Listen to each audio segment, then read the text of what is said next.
শীতকাল চলছে আর এই শীতের সময় আমরা ছাদ বাগানে বিভিন্ন রকমের সবজি এবং নানান রকমের ফুল গাছ করি, তার মধ্যে হ্যাঙ্গিং তো থাকবেই। আর আমি দেখুন এখানে কি সুন্দর হ্যাঙ্গিং তৈরি করেছি। একটা 7 ইঞ্চি ছেঁড়া পাটা গ্রো ব্যাগের মধ্যে টমেটোর চারা করেছিলাম, সব চারা তোলা হয়ে গিয়েছিল কিন্তু একটি চারা রয়ে গেছিলো। অযত্নেই কবে দেখছি এই গাছটা ঝুলন্ত অবস্থাতেই বেড়েও গিয়েছে এবং তাতে টমেটোও ধরেছে 10টি।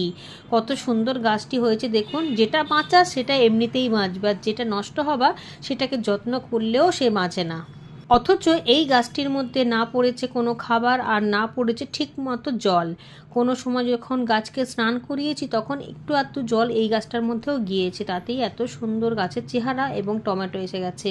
এগুলো হলো দেশি টমেটো, তবে গাছটা যেহেতু একটুও খাবার পায়নি তাই টমেটোগুলো হয়তো খুব একটা বেশি বড় হবে না। এতদিন পর গাছটিতে আমি গোবর সার দিয়েছি এবং পাতা টাতাগুলোকে কেটে দিলাম যাতে টমেটোর মধ্যে খাবারটা পড়ে।